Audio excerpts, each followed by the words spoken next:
What's up, ladies and gentlemen? How you doing? Hope you're having a fantastic day so far, fantastic week. I think you already know this intro by now, but as you know, I really hope you're having a fantastic day and a fantastic week. I want to break down the best meal plan for fat loss for soccer players in today's video.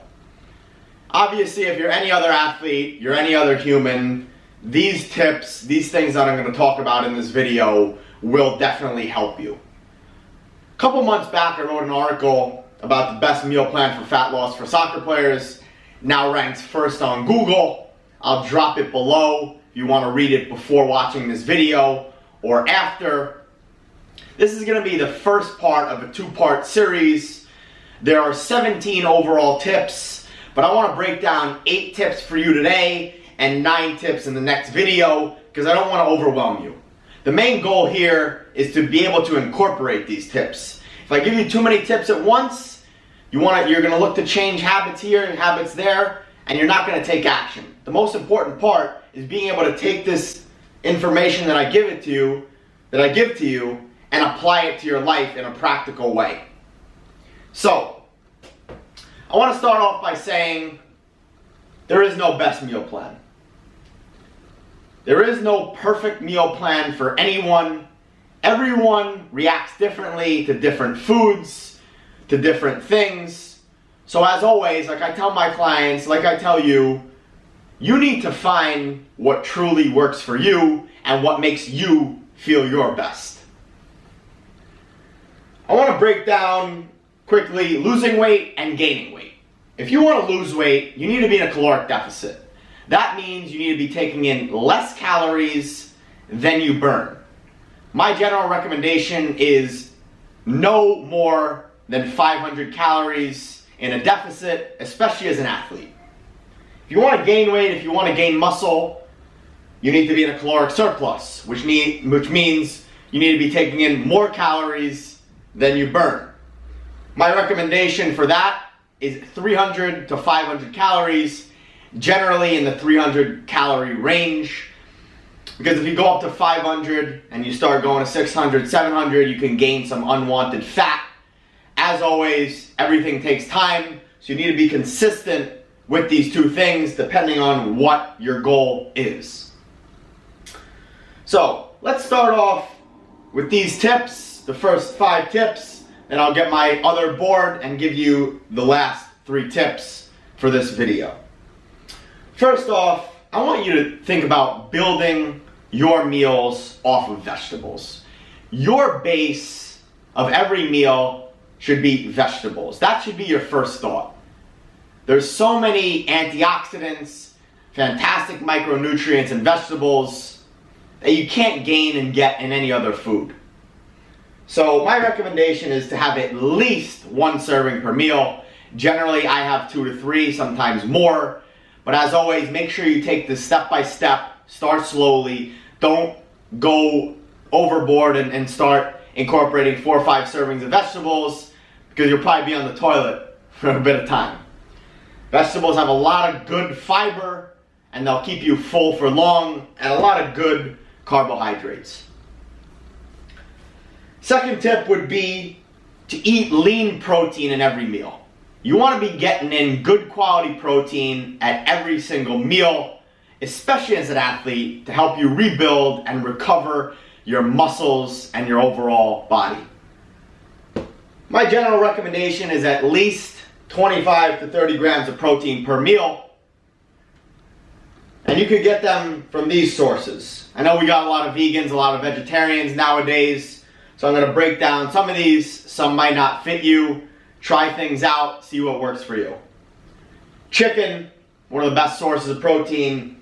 Beef, eggs, Greek yogurt, tempeh, tofu, legumes, protein powder, fish.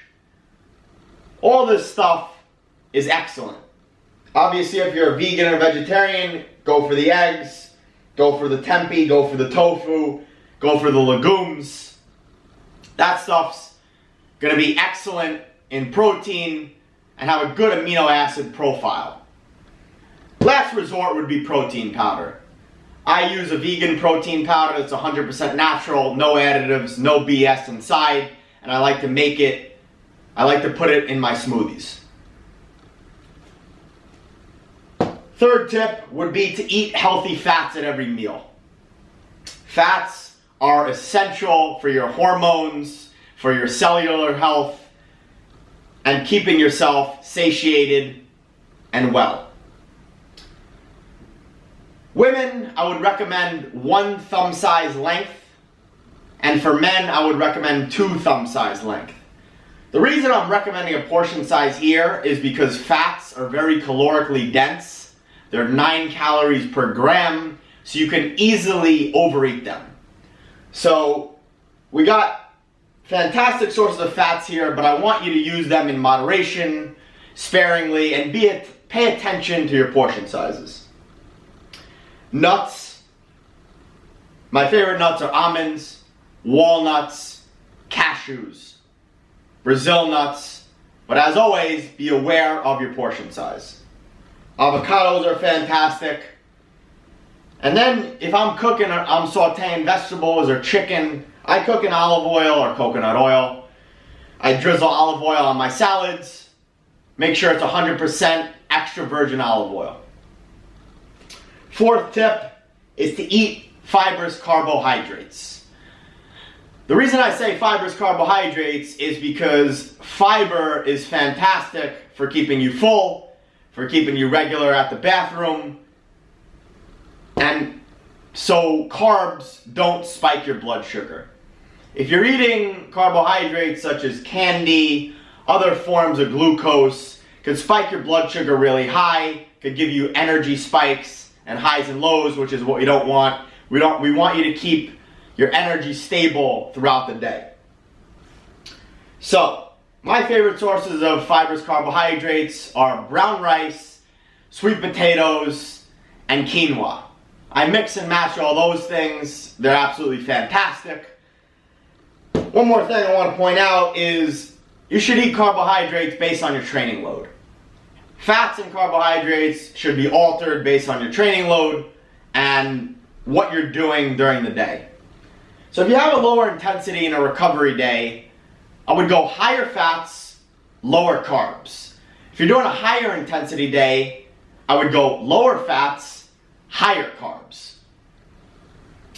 The reason being is the best energy source for a high intensity day is found in carbohydrates. It's glycogen.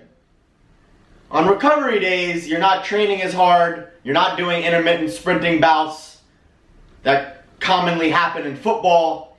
Generally on a recovery day, I do long walks, I'll do a long bike ride, maybe a long run. So you're not using the energy system that needs carbohydrates. You're in a more aerobic state, so you're burning fats. So on a recovery day, higher fats, lower carbs, higher intensity days, higher carbs, lower fats. Generally, I feel better when I'm doing the higher carbs and the lower fats, but as I said, find what works for you. Mix and match and experiment. The fifth tip is drink calorie-free beverages. Nowadays, we have a lot of sugar-filled beverages that taste excellent, but they're not good for you. My favorite calorie-free beverages are water, tea, and coffee. In terms of water, the RDA for men is about 3.7 liters. For women, it's 2.7 liters. If you're active as a man, I would go even up to 4 liters. As a woman, I would go to 3 liters. Teas, I'm not a huge tea guy. In the afternoon, I drink herbal teas, caffeine-free teas, but as you know, I'm a big coffee guy. I'm big into coffee, I'm very picky, I generally only drink organic coffee. I drink it black in the morning, 2 cups per day. I don't go over that, because if I do, I notice disruption in sleep, my sleep isn't as good, and I'm more tired the next day, which then you turn to more coffee, and then it's a perpetuous, stupid cycle that you don't want to get into.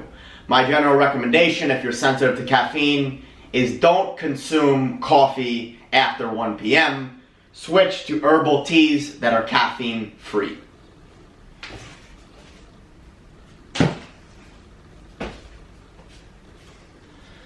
Got a smaller board for you now. The sixth tip is a very underrated tip. It's not talked about often. Eat slowly and mindfully. Personally, for me, meal times are sacred. I love eating. I really love eating. But I love eating healthy. I like fueling myself with proper nutrients and proper nutrition to make me feel good, to help me recover, and to fuel my training. Number one thing here is when you eat, make sure you're fully focused on your food, focus on the texture, the taste of the food, focus on hanging out with good company while you're eating. It's actually proven to improve your digestion. And my overall best tip for eating mindfully is sit down. Eat at a table. Don't eat while you're walking, don't eat while you're in the car, don't eat while you're on the run. You're not going to starve. If you have to wait 15 to 20 minutes to sit down and eat, I promise you it will help you. Because you're going to be in a calmer, a parasympathetic state, which is going to help you absorb the nutrients in a much better way. Tip 7. Get 7 to 9 quality hours of sleep per night. Can't stress this enough.